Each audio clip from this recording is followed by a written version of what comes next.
And now we move to the Australian Songwriters Hall of Fame Award. And I'd like you to welcome to the stage a man that we quite often refer to as a guy who doesn't really need an introduction because I think his name says it all. But one of these nights, I'm going to do an intro for this man that is going to be even longer than the speech he usually gives tonight. Ladies and gentlemen, please make welcome Glenn A. Baker.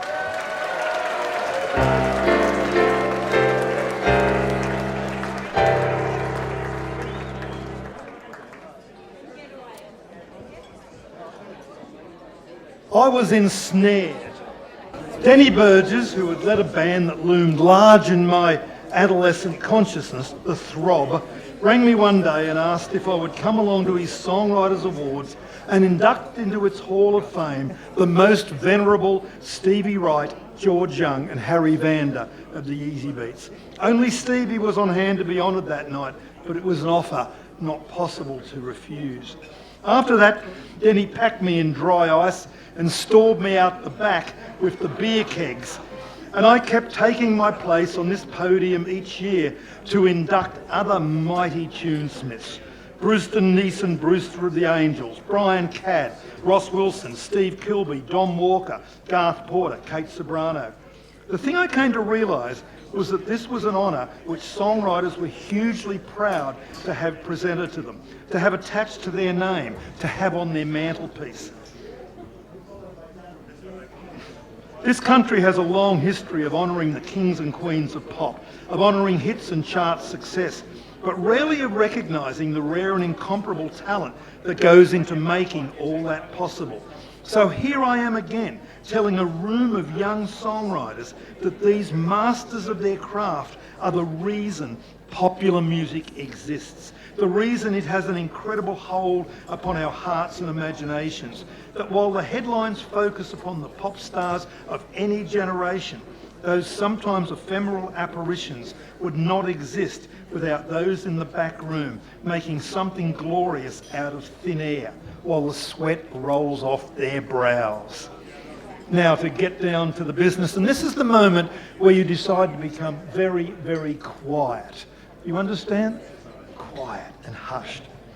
For a generation that has grown up watching Johnny Young beam, grin and mug his way through years of young talent time, it may be difficult to view him as an Oz rock pioneer. But let there be no doubt at all that he was a truly pivotal figure in the coming of age of Australian music. By the end of the 60s, it was Vanda and Young and Johnny Young who jointly forged a path of rock and pop songwriting in this country, providing a consistent and absolutely credible stream of hits that captured and kept public imagination. After decades of derivation, with only a few minor exceptions, they proved that it was viable and desirable to craft original works. It was so very much a coming of age. Born John de Jong in Rotterdam in 1945, the son of a musician father, Johnny grew up from the age of 3 in Kalamunda in the Perth Hills of Western Australia, where his career as a singer, composer, disc jockey, television producer and compere and record producer in essence first took flight. His mother was in a choir and engendered his early interest in music. An eager and ambitious lad and a trainee disc jockey on Perth radio, he spent 18 months as a lead singer of the Nomads, who became the Strangers, and in 1965 he landed the host's role on the teen TV show Club 17. He cracked the Perth charts with 2 singles on the local 17 label before being signed by local recording whiz Martin Clark to the Clarion label, which also boasted the Valentines featuring Bon Scott. He was on the bill when the Easy Beats came to town, and he persuaded George Young and Stevie Wright to knock him out a simple but devastatingly effective ditty, which was their trademark.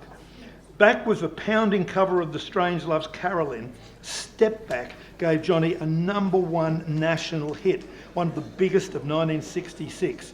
He returned to the summit at the end of the year with an EP led off by Let It Be Me, and was back in the top 10 at the beginning of 1967 with another Everly Brothers song, When Will I Be Loved. Now, the Easy Beats song notwithstanding, what Australian recording quite obviously needed, particularly when it came to non-group entities, was quality original songs, a point perhaps not lost on the new national pop star sensation Johnny Young, who was on the TV screen singing Bobby Hebb's Sonny and other covers like that. As he once told Australian Story, from the moment I was able to listen to records, I wanted to be a singer. And by the time I was 17, I had my first television show where I was the host and my band did all the backings and I sang songs on the show as well. From 1965 to 1970, that was my full-on pop star period. It was a fantastic experience, touring, meeting my idols. Hey, I got to meet Bob Dylan. I toured with the Rolling Stones. I was focused on being a pop star and doing concerts and all that stuff, and was wild and screaming, all that it entails, and lots of girls, and yes, lots of sex, and lots of everything. You know, it's fantastic, and it was a real pop star trip. It was a trip that also included a bout of opening for Roy Orbison, the Walker Brothers and the Yardbirds in stadiums around Australia. Now, a swift move to Melbourne with his backing group Company had seen Johnny's fortunes soar. He formed a short-lived pop TV show he fronted a short-lived pop TV show called Too Much before being called upon to compare the powerful Go Show after the resignation of Ian Turpie, for which he took out a Best Teenage Personality Logie. He was back in the top 10 with an engaging treatment of the Beatles' All My Loving and was ranked in pop polls just behind Normie Rowe and Ronnie Burns. So by mid-1967, like so many of his contemporaries in the exhilarating Australian pop scene of the mid-60s, he found himself knocking on doors in London, brashly demanding entry. His farewell concert in Australia had seen such luminaries as the Masters Apprentices and Jeff St John and the Id bid him farewell. In the old dart, he was exceptionally fortunate to fall in with his friends from Australia, fellow expatriates, the Bee Gees, who had just become darlings of London. Barry Gibb was, as he had in Australia, writing songs with fervour, and a number of them came Johnny's way, perhaps because he was living with Barry for some months. Not only did Barry and his brothers write and play on songs for Johnny's Clarion single releases, the sumptuous and quite exquisite Lady, Craze Finton Kirk, I Am the World and Every Christian Lion-Hearted Man, he actively encouraged his house guest to write songs. Gibb taught him that there are no rules in songwriting. There is a structure, but what you need to do is find the hook, and it could be in the melody, the chorus, the words, or even an identifiable riff. And that can be the difference in writing a hit record. Apart from being in the studio when the Beatles recorded All You Need Is Love for the One World Global telecast and doing a couple of prominent television shows himself, Johnny's greatest achievement during his half year in London was discovering that he could indeed write songs. Barry Gibb had schooled him well, and the compositions flowed from him swiftly and with mounting dexterity. He was a born songsmith, and the next few years would see him turn Australian songwriting on its head. Though for all his confidence, not even he could have imagined a scenario of penning 5 number-one hits in quick succession, which is exactly what he set about doing when he came home, to pick up his career and to become a drive announcer on 3XY. His own releases were the first recipients. There was It's a Sunny Day, a piece of perfect sunshine pop, which gave him his final hit as a recording artist.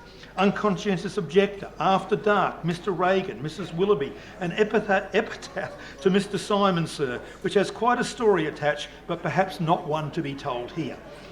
As it exploded in 1969, Ross D. Wiley, host of Uptight, was coming off a moderate hit, and Johnny furnished him with a song that was inspired by his own observations of stardom and its fickle face.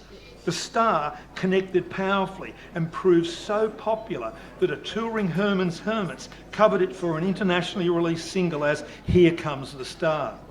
It was in a dressing room at Channel 10 during a taping of Uptight that Johnny began playing the basic structure of what was, at least then, a relatively simple pop song. Ian Molly Meldrum leapt upon it, with his young protege Russell Morris of Somebody's Image in mind.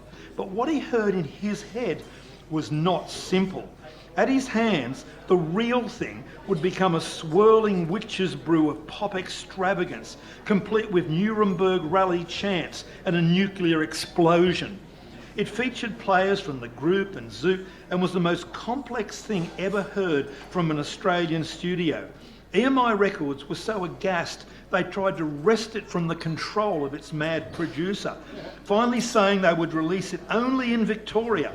Meldrum and Morris jumped in a car, went to Sydney and laid siege to disc jockeys, most of whom embraced the madness and put it to air. As the 60s approached an end, it was not even a number one smash nationally, but a defining moment in Australian recording with Oomau Mamau Mau, Oomau Mamau Mau, incidentally not in Johnny's original version, a chant known coast to coast. The song would later be cut by Kylie Minogue for a film soundtrack and issued as a single and album, title track by Midnight Oil. Johnny had Russell back to number one shortly after with the delicate and beguiling The Girl That I Love. He co-wrote the other side of the disc, part 3 Into Paper Walls, with Russell. Now there was no stopping him. In 1970, Australian chart music pretty much belonged to Johnny Young. He had an idea about a conscript going off to war in Vietnam, basing it around Normie Rowe, although he didn't tell him at the time. Smiley had a wistful, endearing tone that captured attention instantly and underlined the writer's ability to command not just an appealing melody, but deft lyrics that captured a situation in a few powerful lines. Yesterday, there was laughter and songs to sing. Yesterday, we had loving to burn. Now we won't see you smile no more. No more laughter in the air. Feel the tension in the air. Where is love? Interestingly, apart from My Ass Is Black with Burke Street by Chain, this was about the only Australian song to deal with the Vietnam War. And of course, it was number one.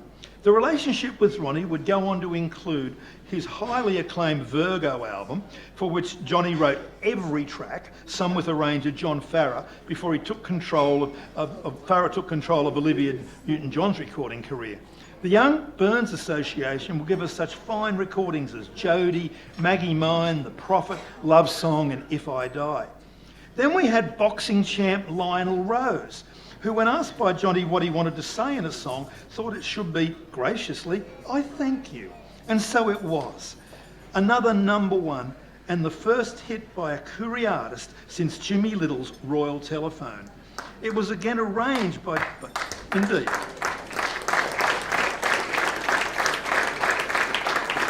It was arranged by John Farrar again and would later find a new lease of life thanks to being adopted by Roy and H.G. Now, Lionel was no great singer, but the Young songs always suited. Guitar Pickin' Boy, My Little Girl, Pick Me Up on Your Way Down, Please Remember Me. Now, while these 5 number ones loom large in the Johnny Young canon, they are but part of the story. There were songs which missed but shouldn't have, such as Billy's Bikey Boys, another Meldrum production by a band led by Rick Springfield called Wickety Whack, a single by Heart and Soul called Let Me Sing in Your Band, Hello, a post-army Normie Rose single, Don't Let Me Give In by Alison Durbin, Who Will Bring the Rain, the theme song from the film Country Town by Bobby Bright of Bobby and Laurie. Then, not much more than 3 years after it exploded, this intense burst of creativity came to a seeming end, at least on the charts. 1971 saw Johnny's company Lewis Young Productions develop the television series Young Talent Time, which would go on to become a landmark of Australian entertainment, launching careers from Jamie Redfern and Debbie Byrne to Tina Arena and Danny Minogue. It was an exhausting undertaking. The pressures of Young Talent Time just absorbed so much of Johnny's energies while he kept writing. It was almost entirely to fill holes in the new series. With the Young Talent Time team, he wrote and sang Reach for the Sun, which is featured in the short film Caravan Holiday. There was the odd outside placing, such as a Ray Burgess B-side called Lightning's Child, but effectively Johnny's run as king of the charts was at an end. But what a run it had been, like nothing before or after in Australian music. He did continue recording, notably the 1973 album A Young Man and His Music and the single Just Another Rock and Roller, perhaps autobiographical. He never lost the touch though. When the Seekers with Judith Durham released their Silver Jubilee album in '93, Johnny co-wrote one of the 2 new songs included, the inspirational One World Love. In March 1990, Young was inducted into the TV Week Logies Awards Hall of Fame for, quote, an outstanding and sustained contribution to Australian television. But what has been missing, perhaps until tonight, is an acknowledgement of his role as one of the greatest songwriters in Australian music. Yeah. Tunes, yes indeed, indeed. A tunesmith of immense natural gifts. When I spoke to him about his incredible run of success recently, he said that what worked in his favour was being able to turn songs around very, very swiftly. But he also had a remarkable ability to call upon phrases, concepts and melodies which found a place in people's minds, hearts and imaginations. Today he is back essentially where he started, on radio. He is still communicating with people and music is, as always, his medium. He has left us with some precious pop moments. And as he said in a 2000 interview, the best time of my life was when I was a kid playing in a rock and roll band. I swear when I was doing Young Talent Time that when I got a little older and I wasn't doing that anymore, then I'd get back to being with my band and being a singer-songwriter like I was in the beginning. Perhaps I'm a little wiser these days, but I never want the adventure to stop. I want to keep going, you know, let's party. Of course, life is there to be enjoyed, isn't it? Well, amen to that. Now, it needs to be said that Johnny didn't write Sunny or Uptight or Chuck Berry's Around and Around, but he did write everything else in that presentation. And what I would like to do is have you even rise to your feet to welcome with the most enormous enthusiasm this beloved son of Australian pop music, this fabulous songwriter. I'm honoured to induct him into the Australian Songwriters Hall of Fame because he is a truly great songwriter, Mr. Johnny Young.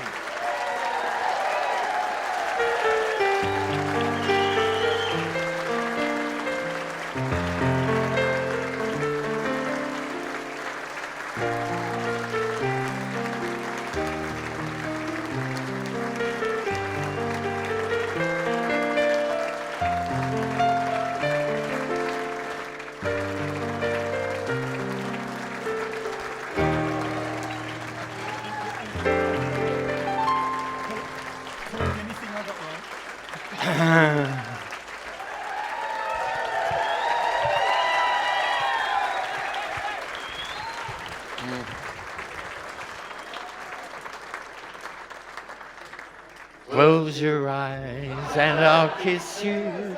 Tomorrow I'll miss you. Remember, I'll always be true. Sit down, come on. And then while I'm away, I'll write home every day. And I'll send all my loving to you. Thank you for that. That was just...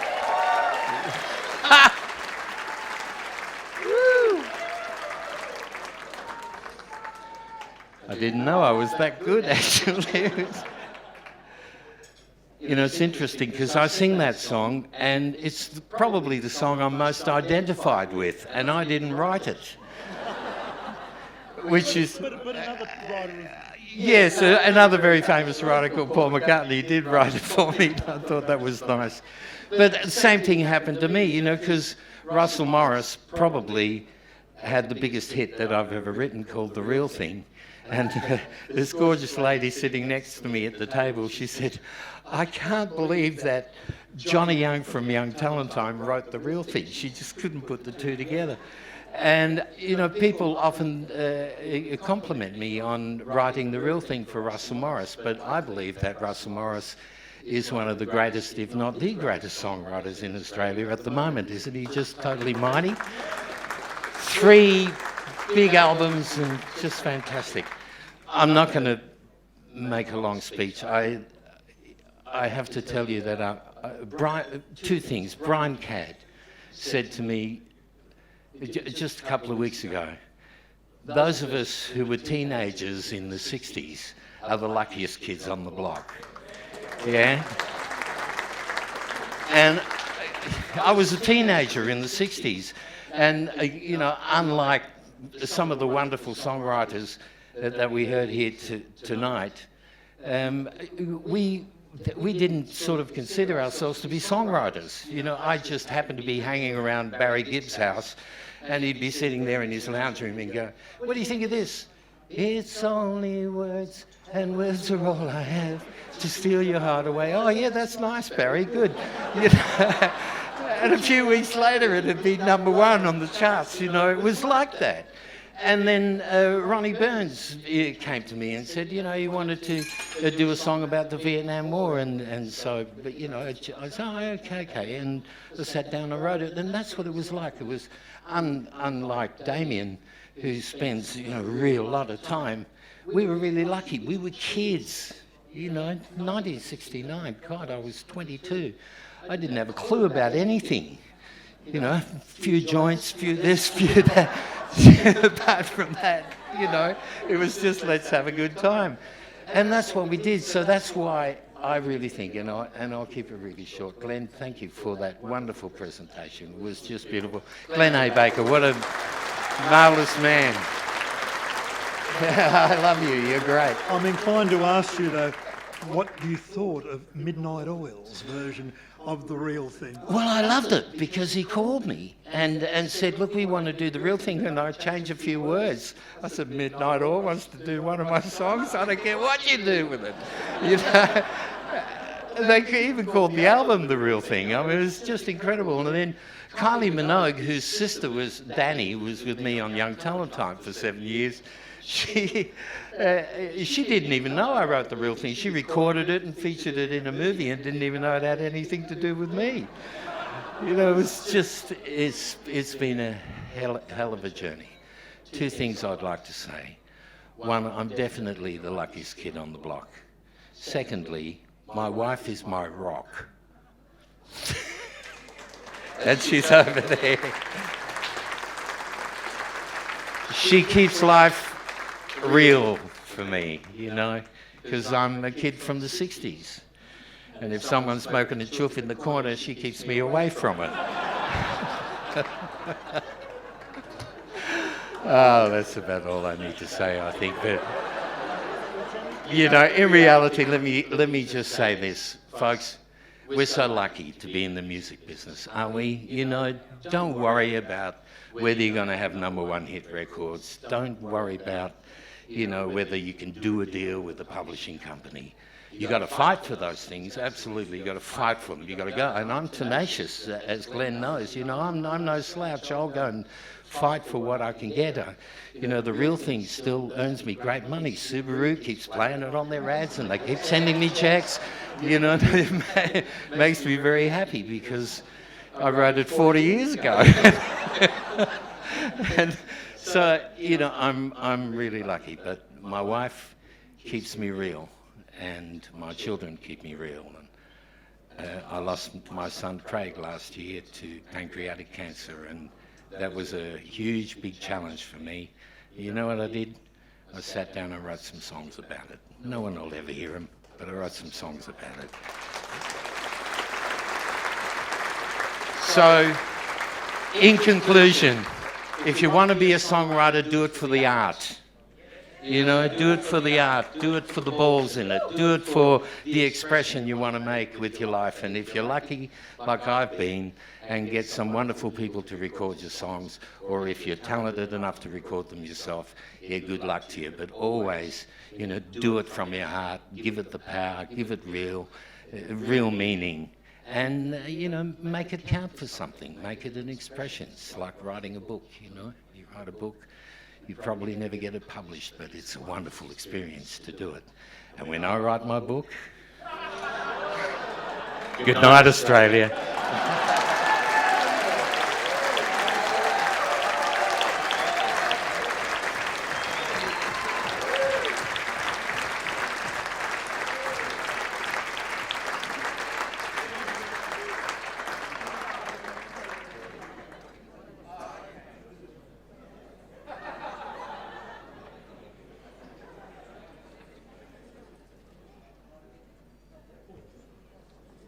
Actually, Johnny, can I just ask you one thing on behalf of the audience here? Yes. Step Back, of course, was written by George Young and Stevie Wright. Is it true that Stevie Wright wrote the lyrics sitting on the loo? Look, it was very simple. They were on my television show. I asked them to write me a song. George played me the riff to Step Back, and they hadn't written the words. He just had the chorus. Step back and live falling in love. So I said, "Oh, when can I have the completed song?" And he said, "Come to our hotel room tomorrow morning. We're staying at a hotel." This was in Perth, and so I had a little tape recorder. 8 o'clock in the morning, I went along to the hotel room. Now, these guys had a big gig the night before, and so I went along to their room, found out what their room was, knocked on the door. The door opened, and there were the Easy Beats with about 12 girls all throughout the room. And George said to Stevie, "You better write the words to this song." So he went away, because they didn't have en-suites or anything like that. So they went to the bathroom, and Steve went to the bathroom, came back with the lyrics, and we made a recording of it, and I still have that recording. George Young on guitar, Stevie Wright with a very "Don't you fall off, please, cool." That was, you know. But within 3 weeks I had it recorded, and within 2 months it was #1 around Australia. That was pretty good, eh? You got to have some ambition. So you want me to sing a song? I think so. I think that's a very reasonable thing. Oh, yes, we got a band. Open the curtain. That's it, ladies and gentlemen. Thank you, Glenn. Okay, thank you. These boys were all in 60s bands. And they've given up the drugs. No, they haven't. These days they're on blood pressure pills and Viagra. Oh dear, okay.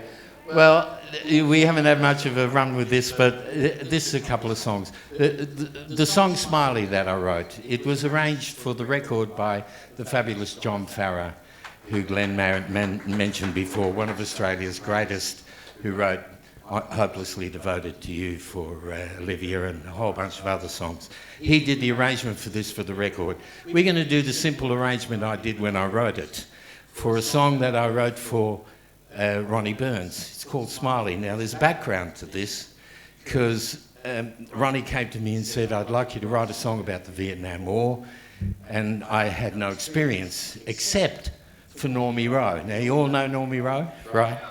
One of Australia's biggest pop stars. And I toured with Normie in the early 60s, and then he went away to war. Now, when we were touring together, we had laughter and songs to sing. We had a wonderful time. You know, it was just beautiful. But when he came back from the war, he was an angry young man, as you might have noticed when he smacked Ron Casey in the mouth on television. So this is that song. My version.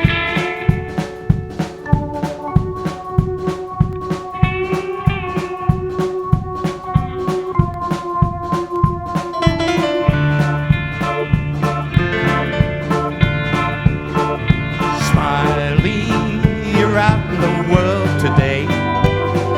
Smiley, you're all on your own. Smiley, hey, they say you're a man today. Boy, how you've grown. Yesterday we had laughter and songs to sing. Yesterday we had loving to burn. Yet today there's a war and there's peace to bring. When will they learn? Oh, Smiley, you're off to the Asian war, and we won't see you smile no more. No, we won't see you smile no more. No more laughter in the air. No more laughter in the air.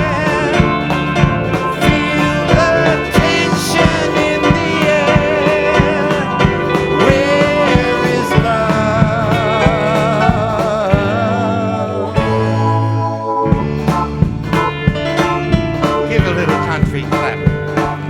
Smiley, you're out in the world, forget it. Smiley, you're all on your own. Smiley, hey, they say you're a man today. Boy, how you've grown. Oh, Smiley, you're off to the Asian war, and we won't see you smile no more. No, we won't see you smile no more. No more laughter in the air. No more laughter in the air. Feel the tension in the air. Where is love? No more laughter in the air. No more laughter in the air. Feel the tension in the air. When will they?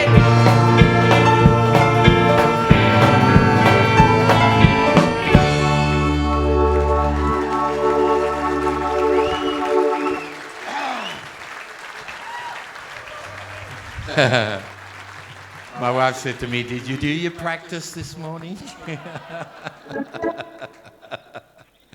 How you doing? I'm going. You off the drugs too? Yeah. Yeah, good for you. The real thing. How can I tell you about the real thing? There's a meaning there, but the meaning there doesn't really mean a thing. That's the words. The reason why I wrote this song was because so many things in life tell you that they're the real thing. Religion, politics, Coca-Cola, it's the real thing. But I sort of figure that you, me, us, we're the real thing, the only real thing, yeah? Come and see the real thing, come and see the real thing, come and see. Come and see the real thing, come and see the real thing, come and see. There's a meaning there, but the meaning there doesn't really mean a thing. Come and see the real thing, come and see the real thing, come and see. We are the real thing.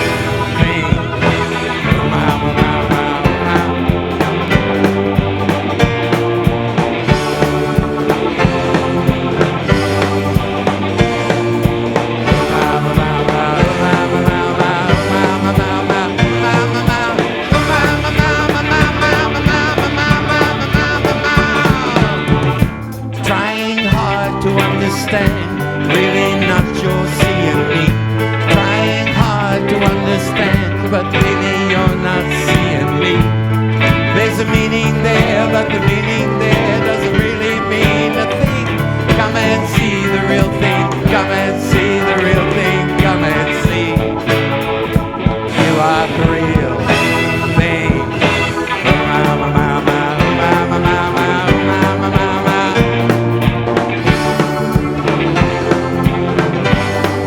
It's very hard.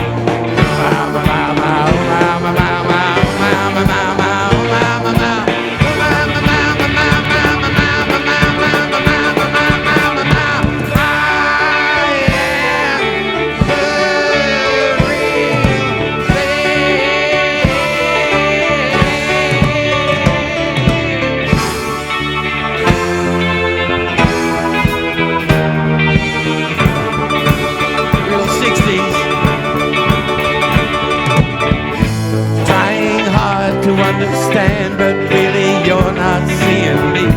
Trying hard to understand, really you're not seeing me.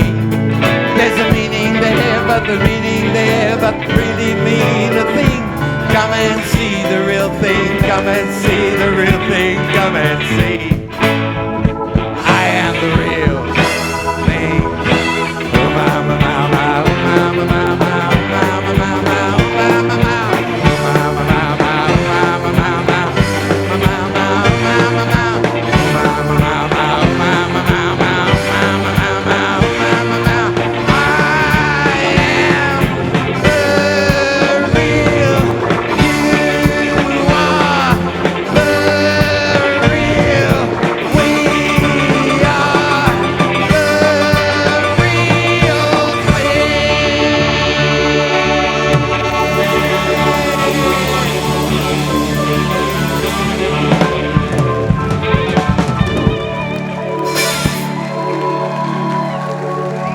Thank you very much. Thank you for the great honour. Where are you, Glenn? Rescue me. Thank you.